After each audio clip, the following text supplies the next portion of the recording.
Hey, everybody. Well, over the past few weeks, we've been talking about the pandemic. We've been talking about how people have been resilient, the challenges they've overcome, and how they're living better now. Well, there's something else happening right now, something very systemic, something that we need to stop, pause, and talk about. And it's racism, and it's what's happening in America right now, how we've been awakened, so much so since the death of George Floyd, and the things that have happened and transpired since then. I've had the chance to now speak to a very special pair of people here, and this is Jatea Pearl. Hey, Jatea. And Griffin Thompson. They are the organizers of the Black Lives Matter March that was held last week in Connellsville, Pennsylvania. Two young people, Jatea, 20 years old, Griffin, 23 years old, stepping up to make a difference. So thanks to both of you for being here today. Thank you. And so I want to learn a little bit about you. I want to, if you could share just a couple little things about yourself. Let's start with Jatea on that. Just tell us a little bit about who you are. Well, I'm Jatea. I live in Connellsville. I graduated in 2018. Like you said, I'm 20 years old. I attend Penn State Fayette in Administration of Justice. I am part of the women's basketball team. And it's my cousin Griffith. Yeah. You're passing it off to Griffin. Go ahead. Okay. All right. I'm Griffin. I'm from Connellsville as well. I graduated in 2015. Right now, I actually work at Comrade's Barbershop. I did an apprenticeship there to get my barber's license. So pretty soon I'll be taking my boards to get my barber's license, and I'll be working there full time. So that's what I've been doing. That's awesome. Congratulations to both of you. Now, Tamara, I also know that's awesome. You are studying criminal justice, but with a goal to share what you want to become. I'd like to be a state trooper. Awesome. That's awesome. Thank you. Thank you for that. Thank you. Thank you. Thank you for that. Okay. So I'm going to ask you just a question just to start things off. I really feel like the Black Lives Matter movement is hopefully pivoting us in a direction to end racism. And so I really want to know, what's it going to take? What's it really going to take to make that happen? Jatea, let's start with you.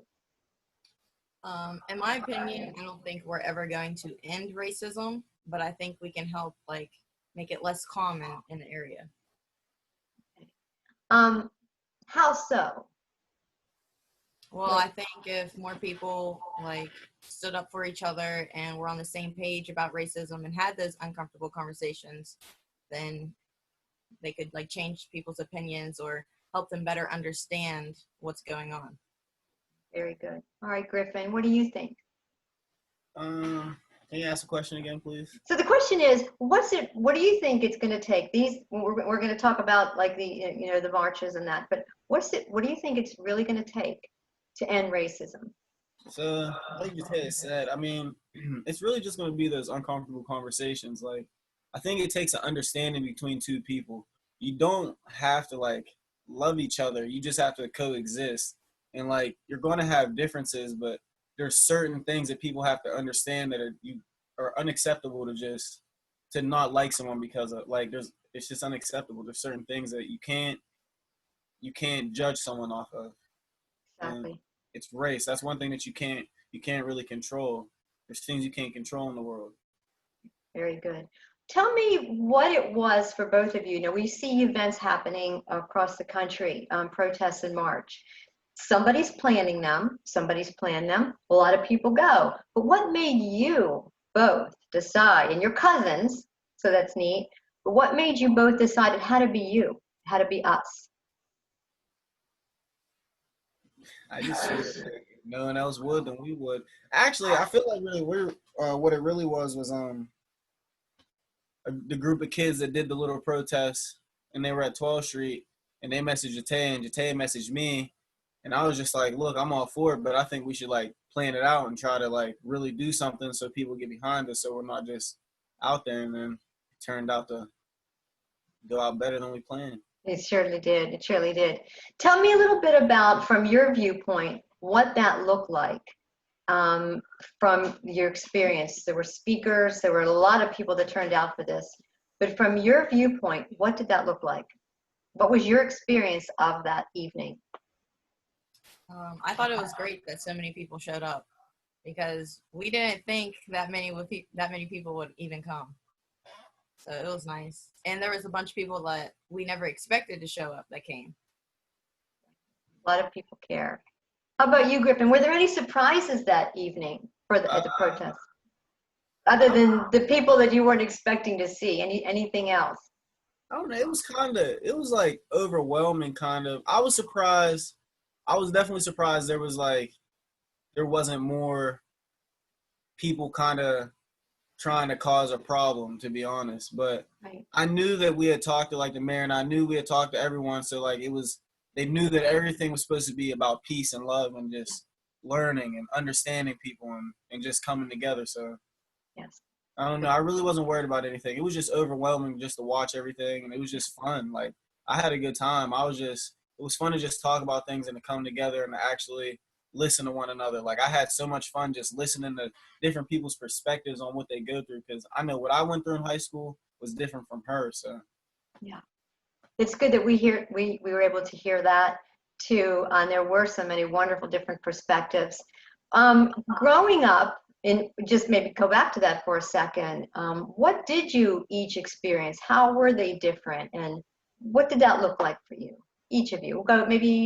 We'll start with Griffin on that since you just mentioned it. well, as a guy growing up, it was kind of like, for me, my personal experience, it was different, and I could tell it was different from some of my friends because I kind of was good at sports. So I was always able to find a way through sports. I always had friends because I was okay at sports. So there wasn't too many issues whenever it came to that. But whenever it comes to like the little racism things that I grew up with, it was everyday things that it turned into like normal things. For example, every day I can remember riding my bike to my friend Louis' house. If there was a truck riding past me on the street, 9 times out of 10, they were going to yell something at me out the window and like smoke me out, like with their truck, like rev up their truck so like blew smoke in my face. And like riding my bike down the road, I'm like 9, 10, 11 years old, just going to my friend's house. And that happens so often, like, but I never went home and told my grandma, like, grandma, this happened. It just wasn't something that you told. It just happened so often. So it wasn't anything out the normal, because it got to the point where it was like, okay, well, I'm not in danger. This is all they're going to do. Right, right. You accepted it as the norm, which it shouldn't have been, but it was your everyday. I hear you on that. I hear you on that. So wrong. Okay. So Jatea, how about you? What was your experience? I feel like in Connersville, like especially in the high school, being that the school was like predominantly white, they would always make jokes and like they would try to downplay it, like, oh, it's just a joke. But I think they just said it to me just because like of my skin color, like being that I'm not like darker and I'm light skinned, like they felt though they could just say what they wanted. Like I was still offended because They I'm think still it didn't black. affect you as much as Right. it affected me, but it's like Yeah, right. So do you think it boils down to, I mean, I don't know, I just feel like it's like pure ignorance, pure just don't understand. You just don't understand. You know, not you, but the people that are responding in these negative ways are not just only disrespectful, but they just don't understand, you And a know? lot of them don't want to understand. Right, They don't want to right, listen to us when we right, talk to right. I feel like over the past few weeks, the things that have happened, and I have loved seeing the peaceful protests because they're beautiful. And you see so many people coming together, and I feel like they do so much good when they come together in a unity for peace and justice. And I just felt like there was some real momentum happening there. And I think if I just feel like I personally became way more aware of racism and its impact and its effect and the fact that it exists.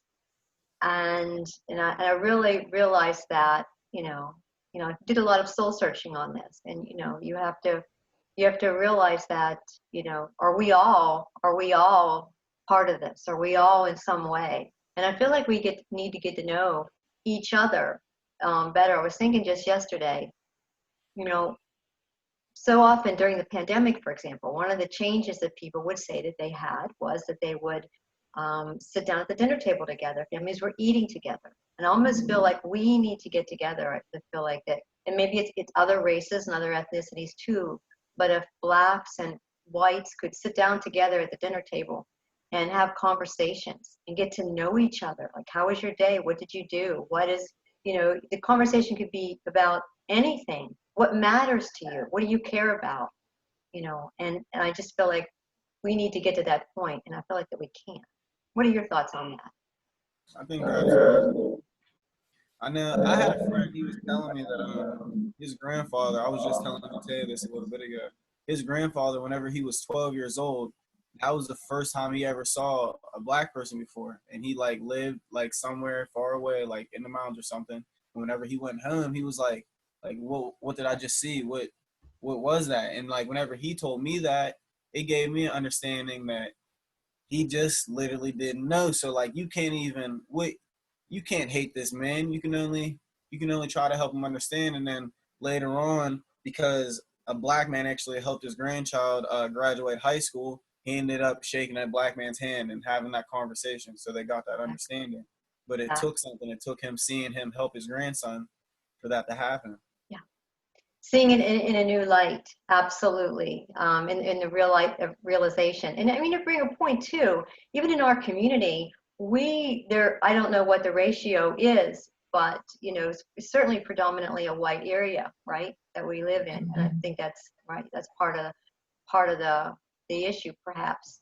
But we can all be the change. We can all make the difference when we start talking to each other, and that's what we need to do. That's why I'm glad that you're here today to do just that. We need to open up those conversations and talk. And I feel like the community that we live in, Connellsville, is a beautiful community. It's a wonderful community, and I think that even with times of ignorance, and lack of respect that you have received in your life overall, when you look at our community, and when you see how people have come together, and when you see how even our own, administrators in our city have, police and such, have welcomed this protest and we're supportive of it. It was a beautiful scene. It's a beautiful place to be. And I feel like if change can happen, it can happen right here. I don't think we're that far away. I really don't feel like we're that far away.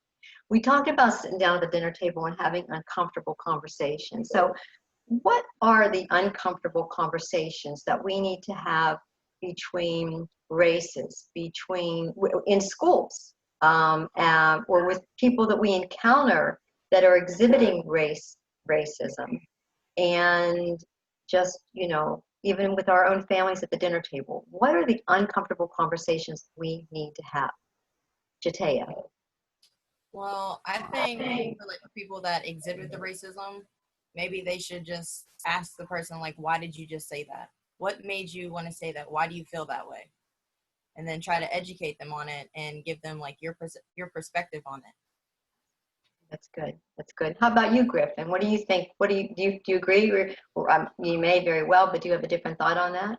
Yeah, like I agree. I think, like, really, I feel like any conversation, like, this is like the uncomfortable conversation. You know what I mean? Because at the end of the day, after this, me and you are both going to have a better understanding to how we both thought and how. So I feel like you just need to talk about things. I feel like any conversation that you have about the subject would help, like, really.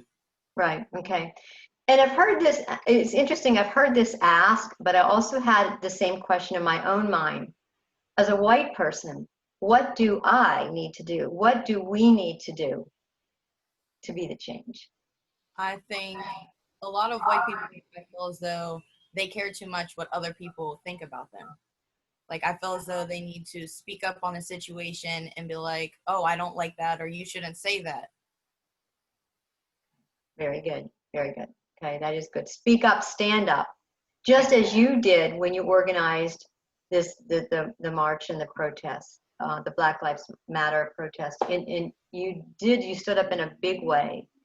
So I really want to applaud you for that. And also that you both spoke and you both spoke, so eloquently. And that's important to be able to organize it, but then also to be able to speak it in a way that was just so heartfelt. And everybody that got up had something, so heartfelt from a different perspective that they wanted to say. So I want to congratulate you both for that, for being leaders. Where do we go from here? Where do you go from here? Where do we all go from here? We'll go with, yeah. Lately, we've been trying to keep doing things to get people together. I think it's just about coming together and people seeing that, I don't know, if you come together better, you're stronger as one. So that's the biggest thing. We've been trying to do things in the community. Like I've talked to police officers have reached out to me. So they said they want to do different things and have different discussions and go talk different places. And we want to try to put things together. So we've just been trying to come together. Especially with youth, because they're the ones who are going to grow up and they're going to be having kids and they need to change it. Stop. Good point. That's an excellent point. Getting the younger people's attention. That's a really great point. So yeah, I plan some dinners in there. Plan some opportunities for us to just really be able to sit and engage and get to know each other a little bit better. I'd love to see that happen. But well, thank you so much. Is there anything else that either one of you would like to share before we sign off for today? Yeah. Well, I would like to say, I think it's important that, for a lot of my friends growing up too, I noticed that none of my friends knew that there were black people, successful black people, or successful black figures, I should say, other than athletes or rappers. They didn't know that there were black doctors. They didn't know that there were black lawyers and there were black nurses and all that stuff because we're not growing up seeing them. They didn't know that there were black teachers. They think it's something that they just kind of see in a movie, maybe once here and there. And I think that it's important to for me, I want to tell our youth, especially the young black people in our youth, that you have to go out and do more jobs than just trying to be an athlete. It's okay to be an athlete. It's okay to chase your dream, but there's other roles out there that you need to fill. The only way that we can be normal and we can be a part of people and everybody can be considered equal is if we're seeing the same faces, the same equal amount of faces, black faces and white faces in each business or in each field, I guess you would say. And I think that's important. Excellent. Just like Jate is going to be a state trooper. There's not too many black police officers. I don't see black police officers every day. Okay. Let me ask you that. It's a great thing that you bring up. Jatea, what made you want to become a police officer, a state trooper? Well, I've always been interested in criminal justice and stuff. And I didn't actually know what I wanted to do with it. But then I've seen a lot about police brutality. And I just figured if I want to help, then I have to do something. So I figured, being a state trooper, I know how it is to see this stuff as a black person. That's not what I want to do. I want to be a better cop. Right. Awesome. Very good. Griffin, what made you want to become a barber? You know how people always say you just you don't pick what you like to do, it kind of just happens to you. Well, that's just kind of how it happened with me. I was always cutting hair, and I went to school for physical therapy, and I did a year and a half of that, and then I ended up switching to business because I wanted to pursue cutting hair. I bought all the way into that, and then I ended up dropping out of school, and I found my apprenticeship, and then it just all worked out. My dad was a barber, and my godfather, my Uncle Greg, is a barber, so it was just always something I was around. That's neat generation. Passing the hat down, that's pretty neat. Do either one of you, and maybe Griffin, it might be your dad, or it might be, I don't know, but for either one of you, tell me about even a role model in each one of your lives that you feel has helped you just move forward and just, in everything that you want to do. Anybody stand out in your mind? Griffin, we'll start with you. Two people that always have I don't know, everything I do, they're in the back of my mind, is my grandmother and my dad. My dad always told me one thing, rule number one, pay attention. And he told me another thing, you always be a leader, never a follower. You're a leader, not a follower. And he's told me that my whole life. So those are the two people. My grandma just always supported me with everything, and she always led. My dad told me to be a leader. My grandma always led. So it was always easy for me to do the same. I just followed suit. Perfect. Perfect. All right. Jataya, how about you? For me, I would say my mom. You know, she's been raising me and my siblings like our whole lives by herself. So for me, she's like a strong, independent Black woman. So, like Griffin's father, you know, always told him, my mom's always said, be a leader, not a follower. So, Well, you're doing exactly that. You're doing exactly that. Thank you for at 20 and 23. You're already the leaders. You're already doing that. And so what you're doing can take a lifetime for others, if not at all. So thank you for everything that you're doing and the difference that you're making in our community, because change starts here, starts at home, starts right here. So thank you so much for doing that. Right. thank you. Okay. All right. Well, again, we're so glad that you could be with us today on Living Better Now. We're certainly learning that change happens when we work together, and we're part of the change, and we listen. Listening is certainly important, that we need to do. Even if you don't know what to say, we can listen. And then after we listen, we'll kind of know what to do. And we'll have those conversations, and we'll be better and a stronger community because of it, because we are living better now. Thanks so much for being with us today.